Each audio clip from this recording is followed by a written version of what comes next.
Welcome back, everybody, to another episode of Candidly with Coffee. Candidly with Coffee. We're back. We are back. Do you have coffee? I do. Is that your second or third? Second. No, second. Oh, that's not too bad. I drank one early and then I did another one, but I added an espresso right now to it, a shot. Oh, you're using my espressos. No wonder I run I don't use them that often, no. I have my Santa mug. How cute. It's December 1st. Yeah, that it is. That it is. Cheers. This is not coffee, though. I already had 2 double shots of espresso, so it's water. Damn. But I wanted to use my cute little Santa mug because I do have a little bit of Christmas spirit. A little bit. I feel a little bit. You know, I decorated. I decorated the house. And let me tell you, it was like pulling teeth to get me to do that. And Alyssa, bless her heart, I know she was exhausted from work. She worked a long day, but she helped me put up the tree. And I know it's because she knows that I had a really hard time doing it. That's cool, man. Your kiddo did it with you. You know, Yeah, those are things too you could look back and talk about one day. Like, yeah, very, very those special moments about bond between a mother and daughter. Just decorating the Christmas tree. The little things, those matter. They're making memories, you know. It does matter. Mm-hmm. So it's up, and it looks. It was funny because I was looking at it. I was just standing in front of the fireplace looking at it, and I was like, "Wow, this looks like way more spirit than I actually have." Yeah. Because it looks like a winter wonderland right there. Yeah, I've always struggled with Christmas, but trying to get in the spirit. Yeah, so why have you struggled with Christmas? I just never, it's never been my favorite holiday. I don't know. Maybe because the way we grew up, missed us a few times.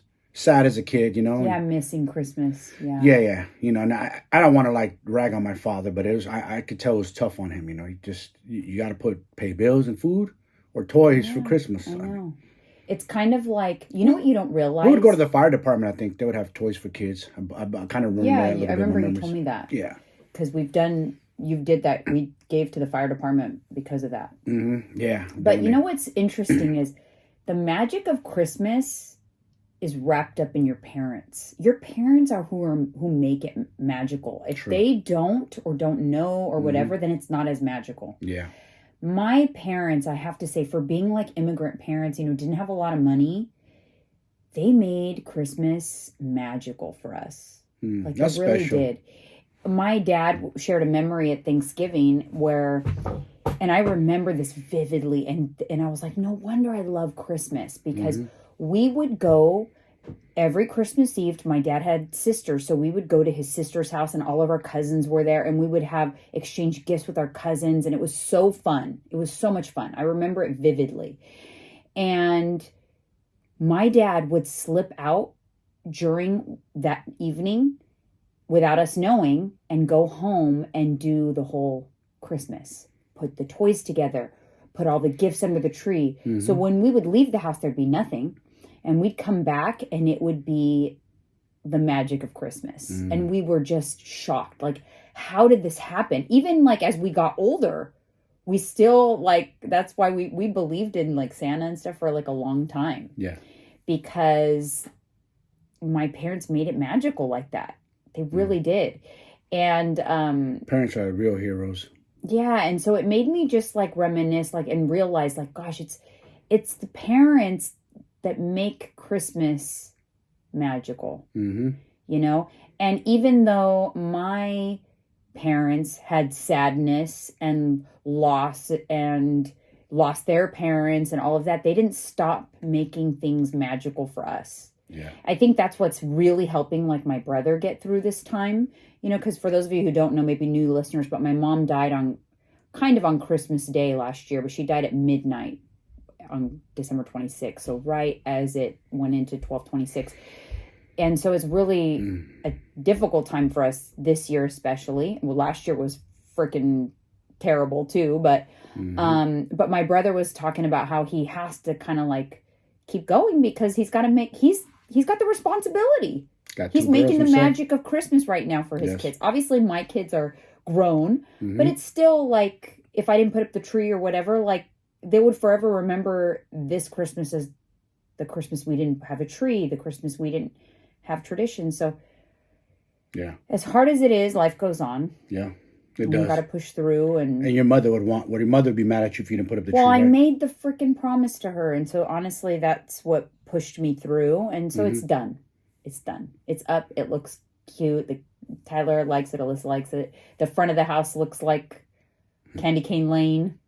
Yeah. So it looks good. It looks good, and I'm happy. But I was watching TikTok, and it was so funny because people were posting up videos of like what they used to put. There's like a trend, what they used to decorate for Christmas like, and what it's like now, and how their style has evolved, and it's so much better.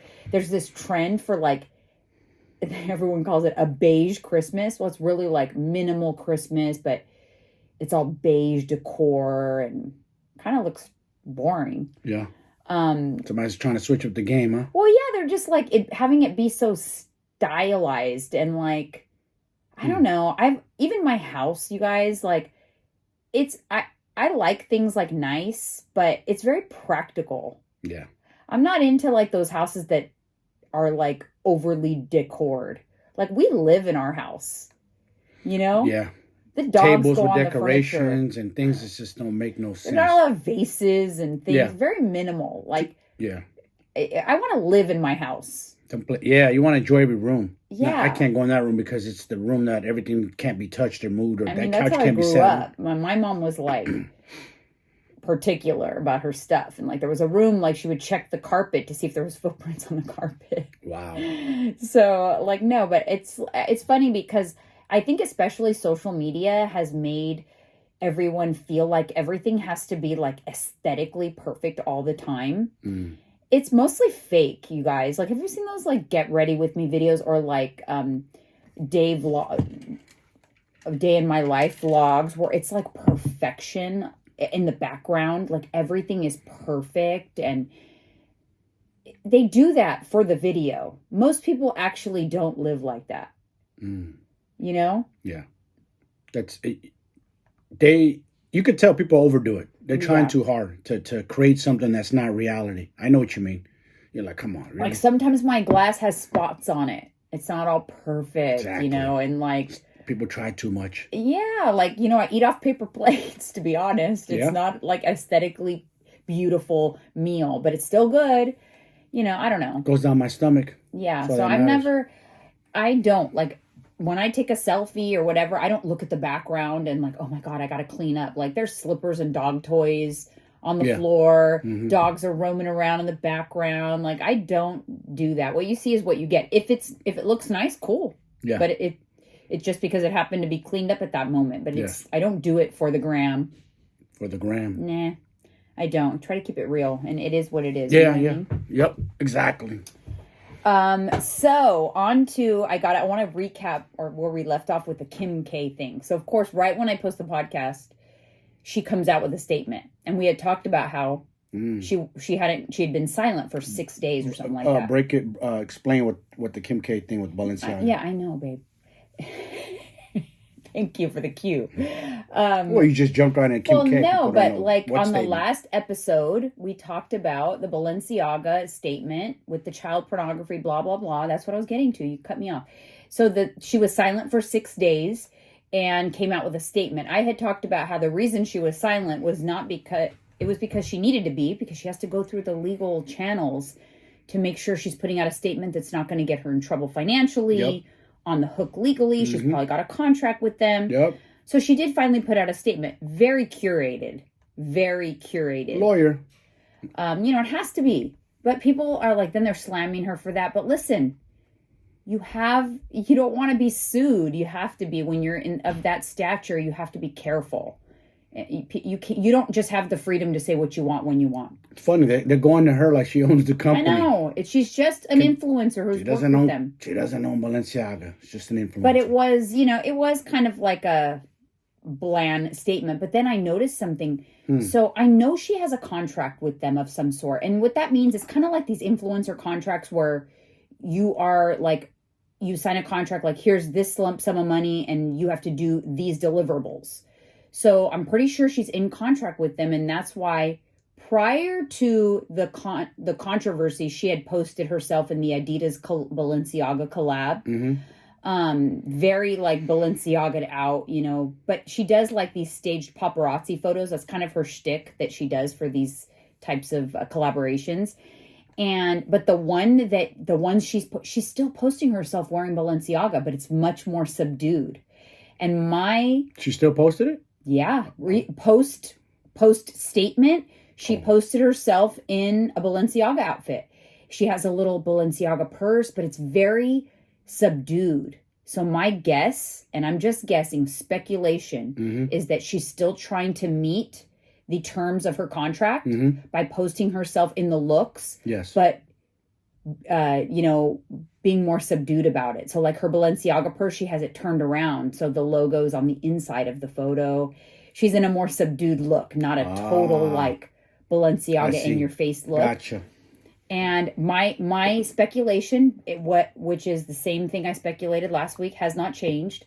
I feel like she's trying to be politically correct, but also not get sued by Balenciaga. That too. And also meet the contractual obligations of her collaboration with Balenciaga. That's my speculation, and I still stand by that. Do you know what sucks about this for her? She didn't cause none of this. No. And all of a sudden, the mob comes for her like she's supposed to do something. Like, hold up, dude. Like, listen, I respect what she does. I respect Kim Kardashian for who she is, what she does. I'm not a hater. A lot of people hate on her because she got famous because of sex tape. Who cares? She's rich now.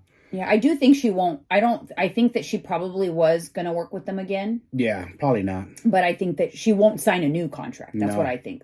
And she'll kind of like just hope it gets forgotten. But the point that I was getting to is she didn't ask for none of this. So imagine when this all came out, she's probably like put her hands to her head like, they're going to come for me now because I collaborate with them and I don't think I have something to do with this company, which I don't. She doesn't.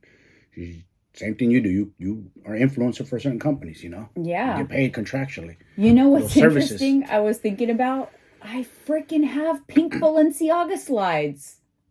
You don't have to find them. They're in the basket, but I do. I mean, how are you supposed to know? No, I mean, and am I going to stop wearing my slides? No, I don't know. That's just... Now, you know what I was thinking? I had an epiphany, a light bulb go off in my head.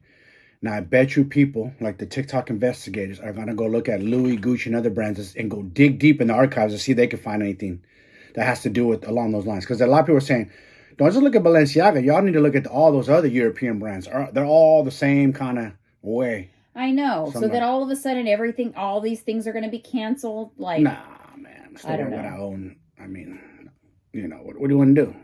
Not our fault. We don't know what these companies are doing. Someone showed on TikTok, like, Balenciaga stores are like crickets. Oh, really? Yeah, it's just not. Listen, you know what, you guys? It's today's news. Yes. Something else. Wait till something else happens. This is what every time something like this happens, I always say, well, they're calling up Olivia Pope. I don't know if you guys watched that show. It's so good. If you never watched it, it's bingeable. Probably on Netflix, I think. What's the name of the show? Scandal. Yeah, that's right. Scandal, where Olivia Pope. I was sad when it ended. Is the attorney. She's kind of like an attorney or like a crisis lawyer, a crisis PR person in that show, a political PR type person. And when shit hits the fan, you contact her and she kind of tells you how to get out of it. Yeah. And what to do, like how to handle it or whatever. And they have, I'm sure celebrities all have these on speed dial. Of course they do. Crisis PR firms. Of course they do. And they kind of tell you what to do, like how to handle. Yeah. I'm sure Kanye, look at Kanye. He was today's news for what, a month straight in the media. It's the flames starting to go away a little bit. Him and Kyrie, now it's on to Balenciaga, and there's always going to be something new. That's what's crazy about this. Like right now, this is the hot thing, but it'll go away, watch. Yeah, it'll go away. It'll move on to something else. Not to say that something's up there for sure. Oh, yeah.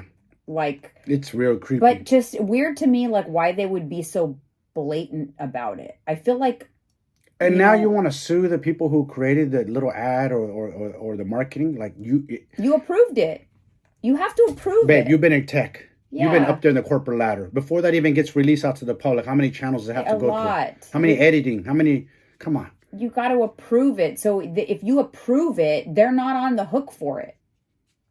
They're not on the hook if you approve it. That's like if I did so they're suing themselves. That's like if I did content for a brand and I give them usage rights, they take it and use it. And then later on something they didn't notice in it or whatever, like that I would be liable for that. Like, you got to be careful and check the contracts when you're doing that kind of stuff, because that's scary. Because if they use the content, they have usage rights for it. It goes viral, and then something comes out bad about it, and then they turn around and sue you.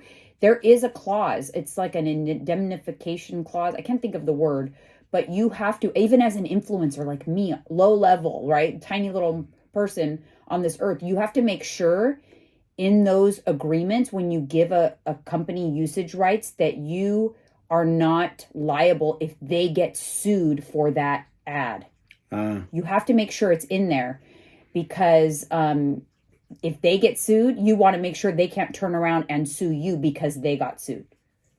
Interesting.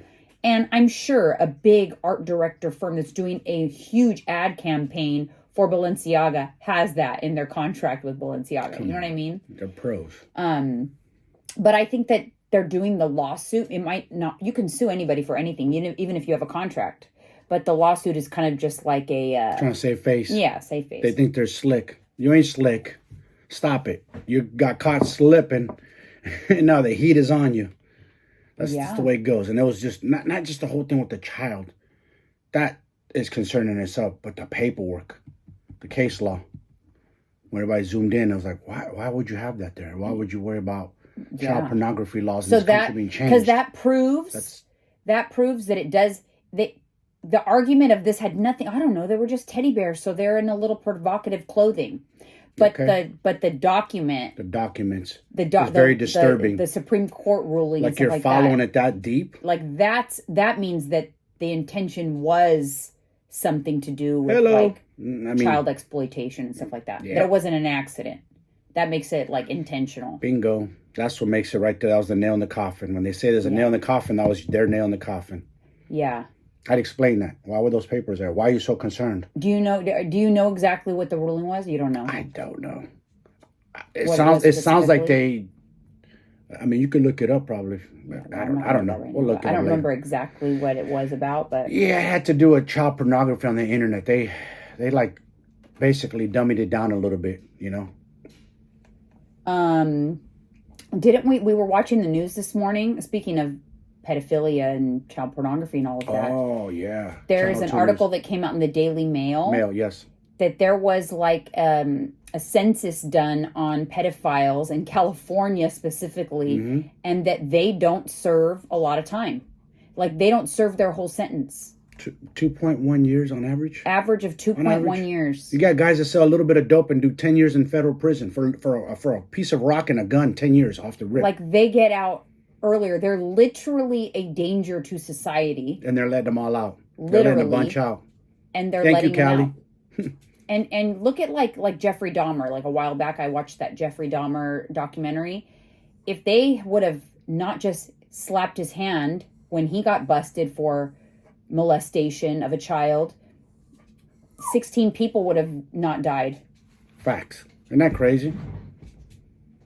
Isn't that crazy? That's crazy. You know, and how many stories are there of that? Like, where they're not, you know, like, they're so concerned with. And you know what's crazy about pedophilia is you destroy this child forever. Children that are molested, you don't just, it just goes, it's in their mind forever. You destroy them. They become alcoholics, drug addicts, commit suicide. A lot of times they become predators themselves. That too. Especially the men. Up. Yes. It's a sick cycle that continues on. It's sad. And these guys get a slap on their wrist. And then to make matters worse, you guys, I'm going to tell you something. I've been in the system. Them people, they step in the yard with us, they're donezo. They don't, there's no such thing as we're going to sing Kumbaya and be friends. Yeah, I wonder if, like, people understand that. Like, so they put them in the PC yards to protect the custody. I'm like, y'all need to do something. Put hands on these people. Make their time hard. Don't let them cruise in there and be hanging around like, I'm just going to skate through, then Callie's going to let me out. Fuck that. Fucking put pressure on their necks. I'm sorry, but that's just committing crimes against kids or raping women. That's just something that's a no-no. So they put them in these PC yards to protect them. Like, why? Why? They should be doing hard time. Every day should be hard. If Brittany Griner has to suffer in Russia and do hard-ass time, they should do hard time here. Yeah, there's certain, like, crimes that deserve hard time. Mm-hmm. Hard, like, level 4. If you are a threat to society, or you're a threat. I mean, you're convicted A predator. You're a predator. Yeah. Call it what you want. Don't. What did Newsom call it? We don't want to hurt their feelings. I'm sorry. We're going to call them minor attracted persons. No, they're pedophiles. What was the reason for that? Do you know why he changed it? Dude, because basically they're saying that it's hurtful to them. Like it's offensive or hurting their feelings. Don't hurt their feelings. Like, what? I want to knock them out if I ever come in contact with them, I want to knock them out. Had no hesitation. You touched the kid. You know, there's like a website where you can see in your neighborhood. Megan's like Law? where, yeah, because they have to register. Yeah. So they're supposed to register. So it's supposed to show like where they live. And Yes. so you can see. Yes. And they can't live near so many miles near a school. Or, We're near a school, so they're probably not allowed around here. yeah, we're right by a elementary school, which is good. Because there's a lot of rules and laws and stuff on that. Well, if Newsom ever listens to our podcast of the state of California, if you're going to let all these inmates out that are pedophiles onto the streets, put tracking devices on them so that you know where they're at all times. I'm sorry, but I've said this before. You're not going to fix them. They're going to do it all over again. You didn't give them a harsh enough sentence. 2 years? Oh, you understand something. This is what I say about committing crime. I come from the streets, growing up, gang banging, all that bullshit. These people that are committing these crimes know they're going to prison if they get caught, and but they still do it it anyway. And so they what's know, going to stop them? And they know what's going to happen when they go in there and an inmate finds out that they're what they are. They're toast. These inmates are like salivating, waiting to get to them. Again, they protect them. They put them in a protective custody yards to. Oh, we want to make sure they're safe because we know inmates are going to attack them. Hell yeah, they're going to attack them. As soon as they get in there, they're waiting. There's no grace period. As soon as you land in the main yard, you're done. So that's how it is, and that's prison politics. Mm-hmm. But they do it anyway. And they do it anyways. So With that threat, that means that threat's not even scary enough. Like, bro, you know you're going to get iced in the neck as soon as you go into even a county jail. You get in there with the wrong dude who's done a lot of time and finds out your case, he's going to stick you. So that's the thing. That's the thing that if... But it doesn't stop him. Right. So what's what would stop them? Nothing. Death penalty. Nothing. Like, they can't control like Muslim the countries.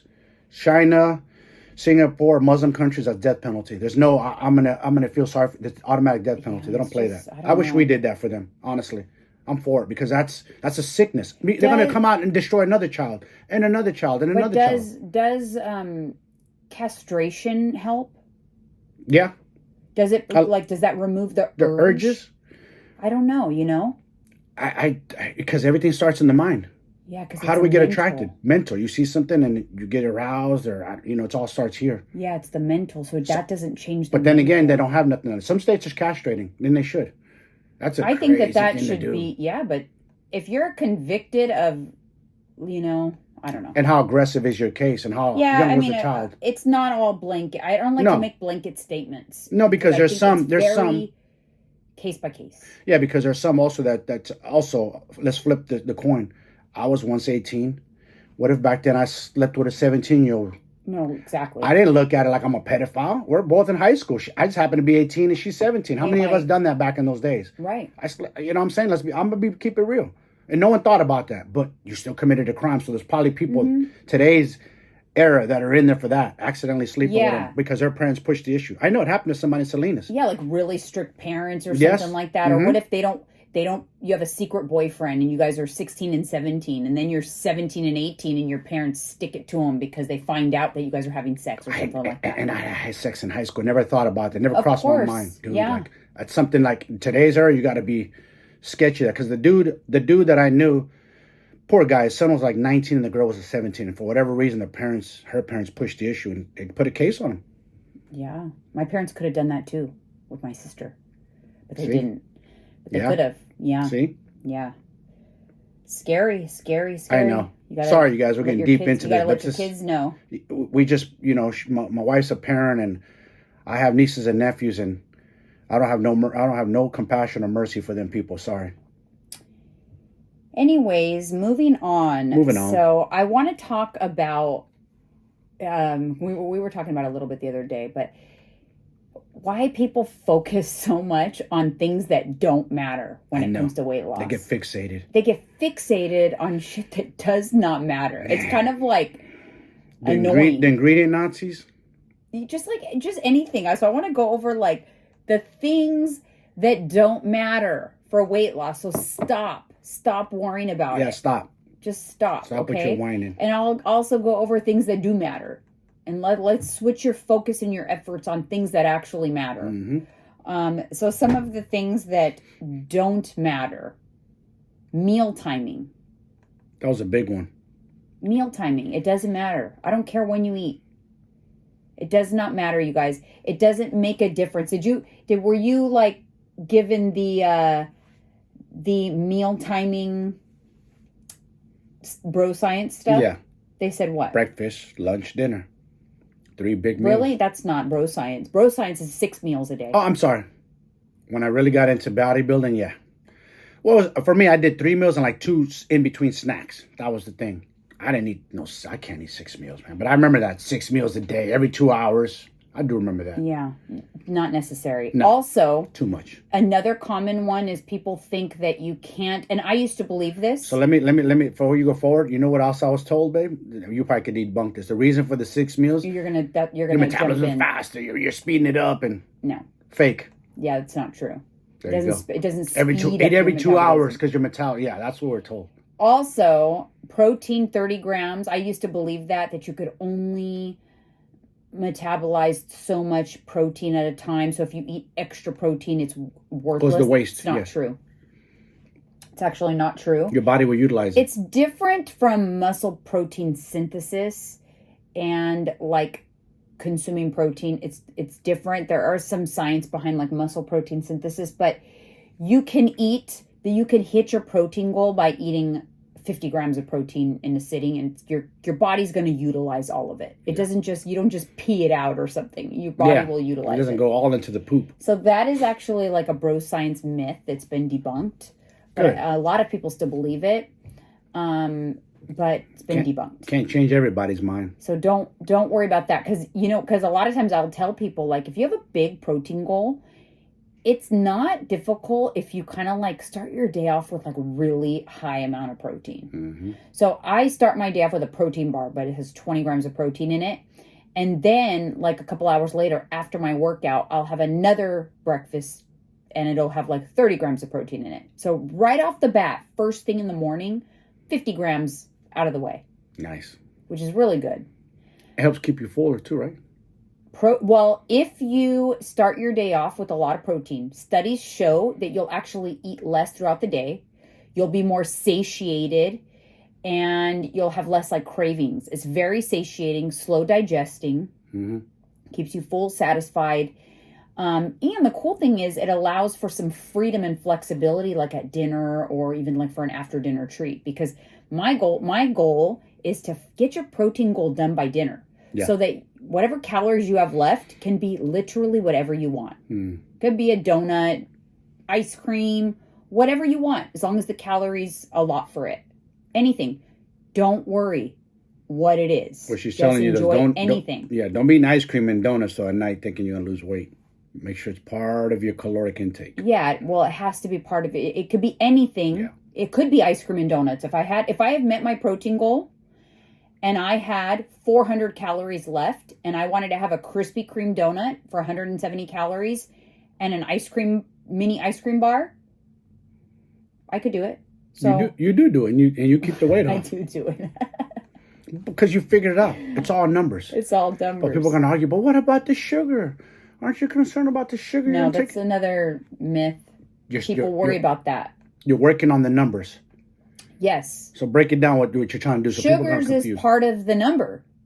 If you're controlling calories, impossible to overconsume sugar. Layer in you're controlling calories and watching protein, impossible to overeat sugar because you only have so many calories left after you hit your protein goal. So if your calories are controlled, you don't have to monitor sugar, carbs, fats. I don't want to say you don't have to monitor them. Yeah. But because there's a minimum of fats that you need. But usually if you're having flexibility, you're enjoying the treats or whatever, you're getting the fats from that. You're getting fats from your avocado for whatever. So there's a minimum and it's very easy to meet that minimum. Fats, but there is a minimum because it's required for like hormone balance and things like that. Carbs, there's no min or max, just as long as you fit it into your calorie intake. But carbs aren't essential, so you can have you don't have to eat carbs, but They are a fuel source because so if you don't eat a lot of carbs, you're going to feel it in your energy. Yeah, for sure. 100%. Like when I did keto, I looked good. I was light, lean, but I started conking out and getting good through hard workouts. And I remember, and Joe Rogan said the same thing. So what he did, he modified it. His carnivore diet, he modified it. He went from keto to carnivore, and then he added fruit workouts. He didn't have that extra push. Yeah. Carbs are magical. They give you that extra push. I mean, well, because it's easy for your body. That's your body's default fuel tank. Mm-hmm. So it's easy for your body to quickly utilize carbohydrates for energy. Yes. So if it goes to that tank and it's empty and you're in the middle of something that's high intensity, you're going to hit a brick wall. Mm-hmm. You're going to hit a wall and not be able, you're just going to feel like, oh my God, I literally cannot get through this workout. I felt that before. I hated it. While food timing there's no ideal food timing. There really isn't. There is ideal food timing for you. You know what I mean? Mm-hmm. So like you have to know, when do you do your workouts? When do you like to eat before a workout? How do you feel best? You have to play with it. Everybody is different. Some people like to have a light snack before a workout because they feel like it helps them with energy. You have to think about, do you have glycogen from the day before, or do you need to put some glycogen in the tank? Did you have like a super low carb dinner the night before, and now you are 14 hours later, haven't ate any carbs yet, and you're about to go do a workout? Yeah. You might not feel good during that workout. You might like hit a massive wall or get nauseous. Yeah, and I used to try to do it fasted too sometimes, and that's even harder. But you no carbs and you're doing it fasted? Yeah, but you might do good. And a lot of times people think like, oh, I do great on a fasted workout. Well, it's probably because you're not really fasted. You have glycogen from the day before. There's always, yeah. You're never completely 100% emptied. Yeah, unless you are eating like a zero carb diet. If you're on like a no carb diet, you don't have any glycogen, that's tough. Your body will make glycogen out of protein, actually. That's why keto was hard. Like, I got through workouts. I pushed hard, but that extra oomph wasn't there. It will make it if it needs it. So yeah, meal timing, ingredients. People like fixate on ingredients. Like they're just starting a weight loss journey. Like yesterday they didn't care. They ate all the things. All of a sudden, because they're starting their weight loss journey, now they care about every little ingredient. You can't do that. Stop with the obsession. Don't go from like, all or nothing. That never works. It doesn't work. You cannot fixate suddenly on, you can't even if you can't even like eat within a calorie limit with no restrictions, literally you can eat anything you want, but you have to keep it under a certain amount of calories. If you can't do that, don't worry about anything else. Like there's no reason to worry about anything else if you can't even do that. You got to master the basics first. It's crazy how much people worry about ingredients or this and that other stuff. Listen, man, don't, like you said, you got to master your caloric intake first. It's because that's number one. We're programmed. Why do diets fail? 95% of the time, I think it's a high number. Why do they fail? Because what do you teach? Balance. You can't go all or nothing. It doesn't work. People, first of the year, I'm going all diet. I'm stopping everything. They do that for like 2-3 days and fail. Maybe a week and crash and burn. You know what? Like I can't stand when I see someone go like, I'm quitting sugar. Why? Why would you do that? Your body utilizes it. Trust me. Through hard workouts, if you're pushing yourself through anything in life, we need it. They demonize it. It's demonized. Why would you quit sugar if you do not have to quit sugar? Guess what, you guys? Sugar is not evil. It's not. And when somebody, also on the if you're drinking cup loads of it, like cup loads of white sugar, then cut back. Don't go overboard, too. Anything in excess. If you drink cup loads, that means you're out of your calorie limit. Yeah. I'm just saying. It all boils down to, if you're eating within limitations, you cannot mathematically overconsume something. If you're hitting your protein target and your calorie limits, all the other rules go out the door if you just focus on two little tiny things, calories and protein. So why do people want to make it more complicated? I don't know. People love making things complicated. Humans, why? So like, I'm going to give up bread and pasta and sugar. I've heard that a million times. Why? It never happens. You don't have to do it though. No. Because we've been programmed, because we grew up eating bread. And then sometime in the 90s, bodybuilding was at its peak, the heyday, and everybody, stay away from bread, stay away from flour, stay away from this. It's no good. Anything in excess is no good, man. You can eat bread, you can have flour. You just you gotta watch it. That's it. There's no, like you said, if you're hitting all your goals, especially your protein goal, because that's the center of your macro plan is the protein, because that's your foundation. Mm-hmm. That's it. Stop worrying about all what happens and the ingredients. Don't worry about what ingredients, because you're just gonna drive yourself psycho. You know what happens when people fixate and eliminate something entirely? They don't realize it, but then they become deficient in something else, and they create another problem. Yeah. Because we're not meant to do that. We're meant to be balanced. Mm-hmm. And it's like a balanced system. You can't just eliminate something because, it's bad for you, so I'm going to just completely eliminate it. Like, I'm going to eliminate red meat because I don't digest it well. I don't want colon cancer. I read this. I heard that. So no red meat.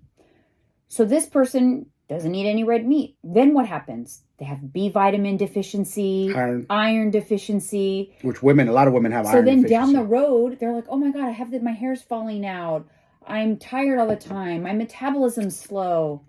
What's the problem? Well, because you completely eliminated something without thinking about what will I be missing in my diet if I eliminate that. Yeah. That's the problem when people go in these extreme restriction type things. Mm-hmm. Like if they eliminate bread, what happens? They're probably not going to get enough fiber because let's face it, you're not filling up on broccoli, Yeah. If you're not like, yes, true. I'm going to eat so much broccoli. No, you're just going to stop eating bread and then you're not going to get fiber because that's where a lot of times we get our fiber is from whole grain bread, whole wheat bread. Yep. Tortillas, like if look for the whole grain, whole wheat, and you're going to get your fiber from that. Fiber is essential, but people just decide to eliminate entire food groups and then they create other problems. And then you're like a ship with holes that start popping up, and you're like, I'm going to do this. And then I'm going to put now I got to take this supplement, plug that hole. Now I'm going to eliminate this. Another hole pops up. And you're just ending up, you're like a sinking ship. Yeah. And you're trying to plug holes. Yep.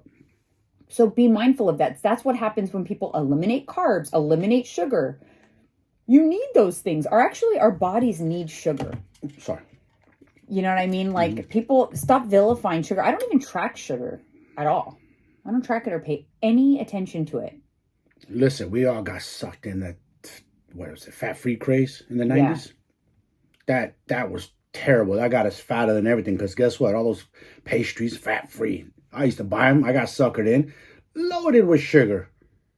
Now, you eat too much. They were loaded with calories, too, because they put other things in there. Yeah. So, yes, will I sometimes opt for sugar-free things? Yeah, because it saves me calories. Because they're lower in calorie. Yeah. But be mindful, though. I always check. If I'm going to get something and, like, the label looks healthier or like it would have less calories, I always check. Like, we'll look at chips and be like, these are like low-fat chips or whatever. And you look and it's like a 10-calorie difference. Like, I want the real ones. I want the kettle sea salt and vinegar chips, the real ones, not the reduced this. It's a 10-calorie difference. I'll take the 10 calories. Yeah. But if something is like 100 calories difference, like, I'll go for it. Like, I just tried these bagels and they're called the Better Bagel. They are the same size as a Thomas's bagel that's 300 calories, but they're 170 calories. Wow. And they have tons of fiber and 25 grams of protein, plant-based protein. Oh, wow. So damn.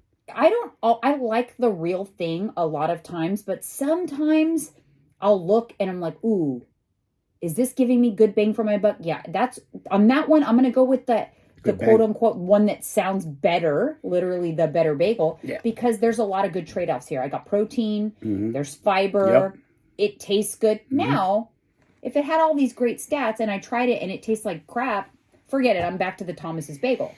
This one, if I give Thomas's Bagel a 10 out of 10, I gave the Better Bagel an 8 out of 10. That's worth it for me. It helps me hit my protein goal. Breakfast sandwich is like 45 grams of protein in that thing. So that was worth it. But if I'm looking at like Oreos, you know, if you're going to have Oreos, just have the damn Oreos. A reduced fat Oreo is literally like 5 calories less than a regular. It's like so dumb. You know, or you'll see a lot of sugar-free candies now. Yeah. A sugar-free Reese's or something like that. Well, the regular Reese's is, I'd rather just get the regular Reese's and eat less of it because it tastes better or whatever. Yeah. So don't be fooled by that. That's why a lot of times people will automatically just, oh, I'm going to get the sugar-free one because it's better. No, and a lot of times it's actually not. And you know what? You know what I'm going to tell you guys? I'm going to go on go ahead, you go, and I'm going to tell you something that's funny. Macros on a candy bar are actually pretty damn decent. A candy bar is actually a decent treat if you want a treat. I used to eat Snickers before the gym. Well, yeah, didn't The Rock just say he used to eat king size Snickers? Yeah, before training. Because it would hold you over because you're hungry and you need something quick energy. Yeah, what's their slogan? Snickers really satisfies. Got protein, got fats, got carbs, got everything in there. Yeah. Not telling you guys, like, listen, disclaimer, we're not telling you guys to run out and go eat Snickers. We're just making an example. No, and I'm not saying that, but you can if they want. If you work it in, I think people just think like some things are like, oh my God, I absolutely can never have that or I'd be off track. And that's where you need to fix your mindset. Yes. Yeah, because we've been told we can't have these things. They won't work for Keep going. Weight loss, blah, blah, blah. I actually, when I was taking my course for, I think it was the NCSF, National Council of Strength and Fitness, I believe so. It wasn't NASA. And this instructor was teaching us. He broke it all down on the whiteboard. And the way he goes, you can have a beer. You could have a slice of pizza throughout the week and still lose weight. And I couldn't understand what the hell he was teaching us. It was like he was ahead of his time. I couldn't grasp it at the time. Like, how's that possible? These are the things I've been taught. You can't do this to lose weight. But he's teaching what you're teaching, balance and macros. Like you can. We none of us could grasp it at the time. The dude was ahead of his time back then. And it's like, so stop worrying about the things you don't need to worry about. Stop if you want to believe the bullshit, like, go for it. Just don't listen to me. Like, don't listen to this podcast. No. Don't join my program. Don't. It doesn't work. But if you want to do that, by all means. But it's just a waste of time. Why are you following rules that are literally a waste of time? Yeah. If you can't master the basics. This is 2022, you guys. There's a lot of stuff debunked. People start to fixate. Like, they'll be like, should I drink my water warm or cold? No, should I do my cardio before I eat or after I eat? Whatever makes you feel better. You like it before you eat or after, you know? A lot of people like fasted cardio or empty stomach, as they call it, coffee and go. That's nothing wrong with that. I feel bad because a lot of times that's my answer. Well, what works best for you? And it sounds like a generic answer, but that's what the most important thing is. Because what works best for you? God. If you can answer it in a way that works best for you, then you're going to be more consistent doing it. Every individual is different, you guys. We're not all the same. None of us. We might look the same, breathe the same air, bleed, but we're all different. Schedule your life, yes. What time do you feel good? Do you feel good doing cardio? As soon as you wake up out of bed, or do you need a couple hours? You need to eat. Everybody's different. There's no benefit. There's no one way answer. Yeah. So, like, if you, for example, like if I just tell you, oh, fasted is the way. You have to do it fasted. There's so many better benefits. But for you, your schedule doesn't allow for fasted cardio. You have to do it in the evenings. Then you're going to feel like, well, shoot, my cardio is not effective because I'm supposed to. No. I used to think that. That's funny you said that. I used to think that at the gym. False. I'm like, damn, I ate all day. But doing this cardio, am I doing anything or is it just a waste? But no, of course it's doing something. Your heart rate's going. You're stimulating. You're sweating. And people will think like, oh, but if I eat, then the calories I'm burning are just the calories that I ate. So what? It doesn't matter because your calories are fixed, right? You're on macros. If your macros say are 1,500 calories for the day, and you're going to burn 300 calories doing cardio, the 300 calories is the same 300 in the morning or at noon. Doesn't change. Or at 7. Doesn't change. It's still 300 calories. Yes. It doesn't matter. The math is still there. And we've been taught too, like for the fasted cardio people, like, don't drink nothing, don't eat nothing, just water, and it taps right into your fat stores. For many, I believe that. I was one of those people. I'll be honest. I was taught bro science. We tap into our fat stores all day. Our bodies are in a constant... People just think it happens like once or something. Our bodies are in a constant store and burn all day long, every day. That's how our body functions. It's not just like during certain parts of the day. Yeah. And you know what's crazy? Like, you can control your vessel, how you talk, how you move, hands, but you can't control what goes on internally. We have no control in there.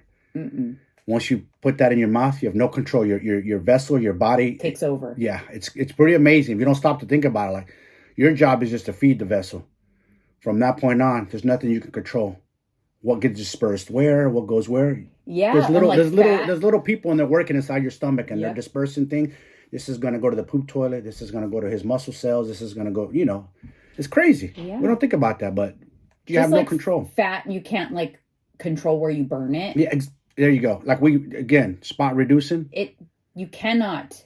You can do 1,000 sit-ups a day. You're not gonna see your ab muscles Unless you're lean. unless you burn the fat there. And the Yes. sit-ups do not burn the fat on your stomach. Say it louder. It's louder, or just say it again? I'm joking. Just repeat it. Get your core strength. It's going to strengthen the muscles under the fat, but Mhm. it will do absolutely nothing to burn the fat on your stomach. The only thing that's going to force that stomach fat to go away is to eat in a deficit. But genetically, where your body loses the fat, it's genetics, right? Mhm. So you might go on a deficit and lose 10 pounds of fat, but maybe genetically you lost it all in your butt and your legs and nothing off your stomach. You're just one of those, you're a certain shape, predisposed to a certain shape, means you have to lose more. Maybe you're the type of person that you only lose that stomach fat when you are very lean. Yeah. Or you could have somebody that the first 5 pounds they lose always comes off their stomach. So even if they're a little bottom heavy, they're rock hard 6-pack. It's crazy. It's all genetic. So that you can't control. Yeah, like me, I lose it. It goes from my face, down to my chin, down to my chest. I start from the top losing weight. That's how my face gets smaller first. I'm lucky. I would say I'm pretty lucky in that I feel like my body fat is evenly distributed. I feel like I'm pretty even. Like I kind of start to lose it all over. But I definitely carry a lot of weight in my face. My face is definitely something where I can tell, like if I'm getting a little chunky or Me whatever too. in my face. But it's not a bad thing, I guess. No, Could be worse. could be worse. But let's focus on, let me just go over before we end this, things you should focus on that do matter. So obviously we've talked about if you're trying to lose weight, you have to be in a calorie deficit. There's no way to lose fat unless you're in a calorie deficit. If you're not losing fat, you're not in a deficit. You might think you're in a deficit. If you're not losing fat, you're not in a deficit. Period. End of story. It's math. If you take in more calories than you burn throughout the day, your body will store the extra as fat. You'll gain weight. If you take in less than your body needs, your body will have to make up the difference by burning stored body fat. You just can't tell your body where to go get that body fat. Exactly. It's going to go get it wherever it wants. We don't have no control. We can't send the little minions in there to start stripping it off on our love handles. I wish we can like send a messenger in there. Yeah. Can you just, because I wouldn't mind, like I could be a little heavier if I could take the fat off of where I wanted it to come from. Yeah. I could be a little heavier because I just like take it from my stomach and my love handles, but let my legs and butt and all that be a little bigger. That's fine. Sleep matters. That's something that matters. So focus on your sleep quality. Make it a priority. Don't just say, oh, I just don't sleep good, or I don't have time to get enough sleep. Don't do that. That's a cop-out. Like, if you answer every question like that, I'm just too busy to work out. I'm just too busy to sleep good. I'm just too stressed to worry about managing my stress. You're not ready to be on a journey. Just stay happy with the way you are, because you're not ready. You're putting up too many roadblocks. Those things matter. Moving your body. Move. Just move. Move. Walk. At the very minimum, you should be paying attention to your steps. Yep. If you don't work out, you don't step foot in a gym, you need to be paying attention to your activity and making sure that it is getting incrementally better and that you're not having sedentary days. I am sorry, unless you have a reason, health reason, incapacitated in some way, some sort of restrictions and you're not moving, that's on you. Yep. That's on you. And don't be saying, oh, I'm too busy. Really? Because The Rock and Joe Rogan, you're not nowhere near as busy as those two guys, and they work out a lot, and they're busy. There's a lot you can do while you're moving. Yeah. Look at your to-do list for the day and think, how many of these phone calls can I make while I am on a walk? Put your earpiece on like I do and go talk to people. It's fun. I knock out 3 miles and don't realize it with Pablo, with the pup. We're walking. Before you know it, I'm almost home.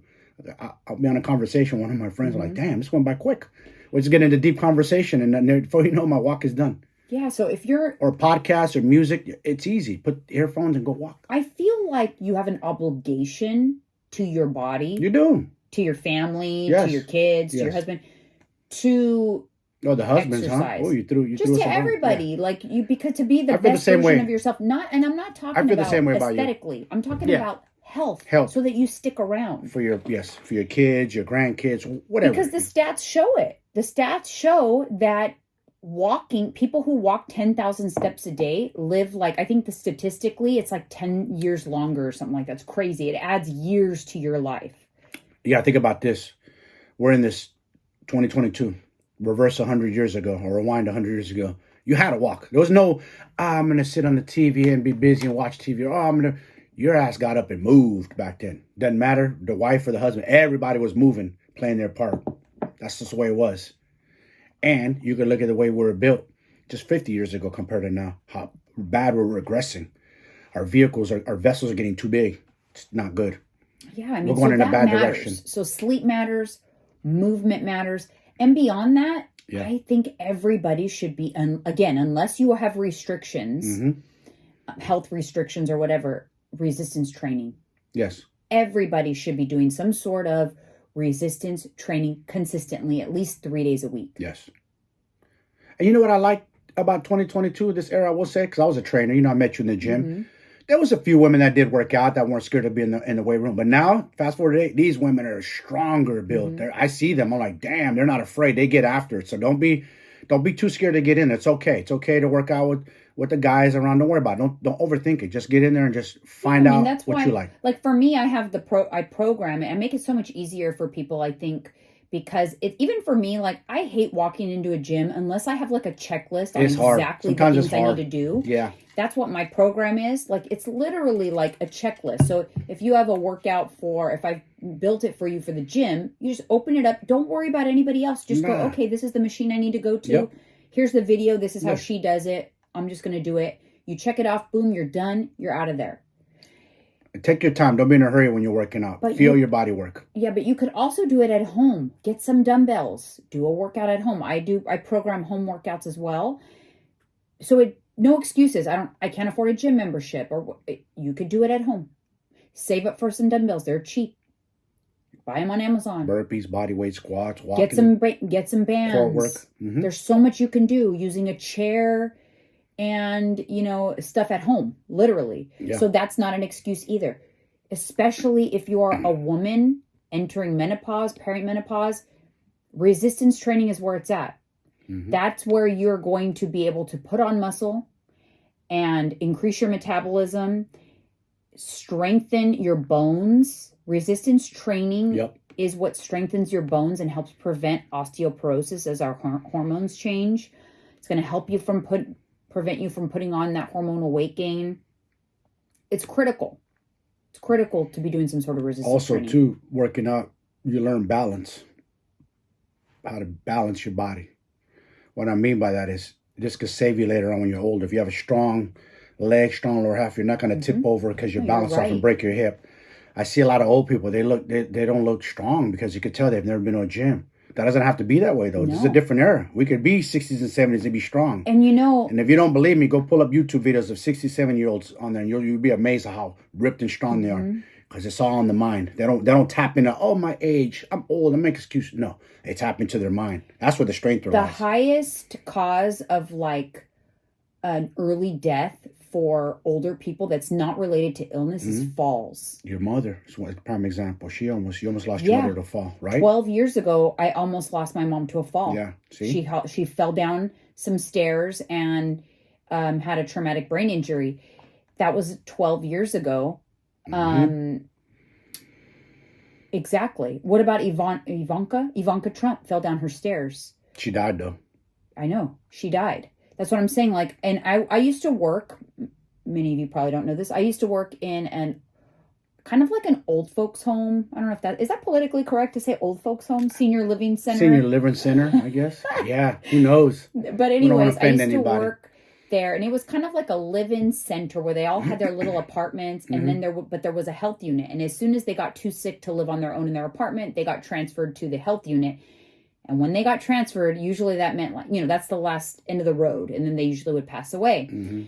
And so I would watch the progression. Someone would be fine, living on their own, playing cards, doing all the activities. And what would transition them to the health unit?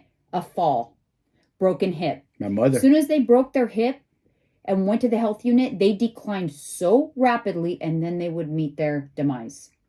And not cancer, not anything else. It was truly because of their physical limitations. Yeah. My mother, same thing. Remember, she fell and I wasn't around, and somebody found her on the ground, and they had to call the paramedics or fire department to come get her up. And a lot of times, they'll fall and then they can't get up. So yes, do I feel like we're in a day and age where can't get up? That's so important right there. Remember the commercial? Help! I've fallen, can't get up, and they got a call. Yeah, I've fallen and I can't get up. Well, fix that now. Get on the ground and get up. Yes, every day. Like, get on the ground and get up, because one day you won't be able to if you stop. But yeah, so that resistance training is good. You want a strong body, especially as you get older. You want it to be stronger. You don't want to become frail. You want to be strong. Muscles and strong bones keep you strong. Yes. So it keeps the mind strong too. Don't worry about the the seed oil in the chips you're eating. Are you walking? Are you working out? Are you sleeping? Are you tracking your calories? Are you eating your protein? Worry about those things. Yeah, not the Diet Coke police.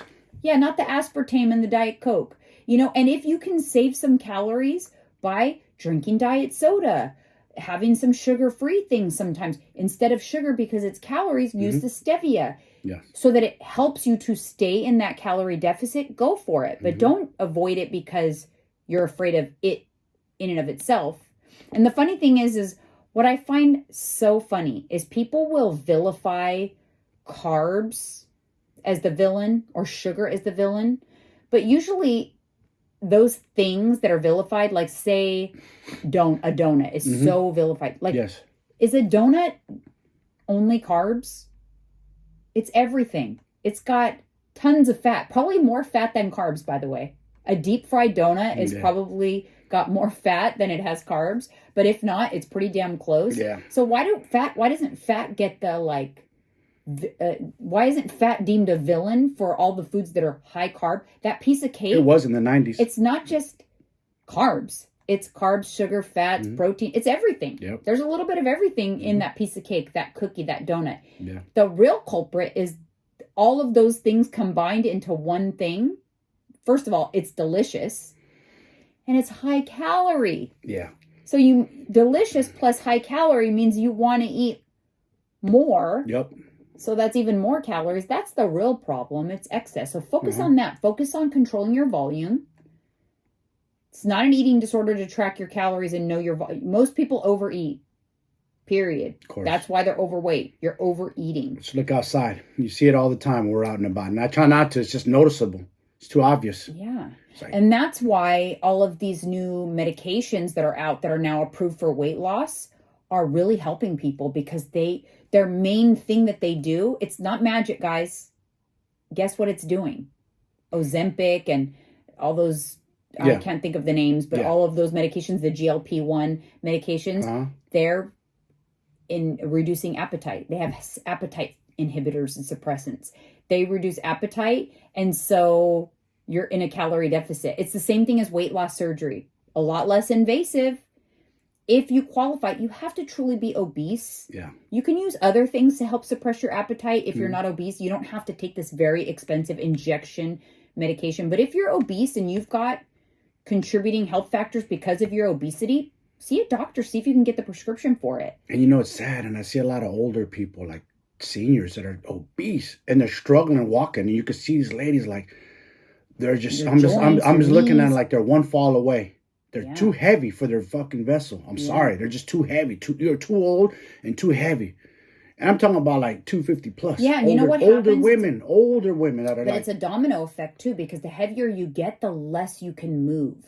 they The struggle. less You can tell. move, Yes. the less calories you burn, the quicker that weight layers on. So it's really a slippery slope. But Yeah. I'm happy that obesity is being looked at by doctors as a medical condition now. Yes. And they're now approving these medications to be used for weight loss. Here's the problem I do see though. The pharmaceutical companies, they make money off sick people. Hand over If fist. being obese is making people sick, they're making money off of that. Of course. So now that these medications are approved for obesity medicine, the problem is what? They're very expensive because they still got to make their money. So hopefully your insurance can cover it, because if you need it, if you are, clinically obese and qualify, I'm not against it at all. Don't let it stop you from still practicing the healthy lifestyle stuff, though. I do want to end this with that, because it is to help you be on your healthy lifestyle, but you still have to do all of these things we just talked about, because the medication's not forever. Yep. And if you don't establish those habits when you stop taking the medication, you're going to gain all the weight back. And then some. Also, very critical. I'm going to leave you with this. Don't go on like the French fry diet. I've seen people glorifying the fact that they're losing weight on TikTok because they're on Ozempic or some of these medications, and they have a small appetite, but they only crave things like French fries or whatever, and they're losing weight because they're still in a calorie deficit. Because you're in a calorie deficit, yeah. They're only eating French fries. Don't do that. That's very bad. And now it's going to lead to other problems. Yes. People always tend to abuse a good thing. You lose weight, but you're going to create you're going to do other damage, because you're not getting no nutrition from French fries at all. You need protein. Very important, so that as you're losing weight, you are retaining as much muscle as possible. So you still need to eat like quality micro and macronutrients when you're taking something like that. But I'm not someone who's against it. I would have done it when I was 100 pounds. I would have qualified at 100 pounds. Yes. Overweight. I would have taken it in a freaking heartbeat. So I'm not going to be a hypocrite. All right, Keeping you guys. it real. Thank you so much, and we'll see you on the next one. See you.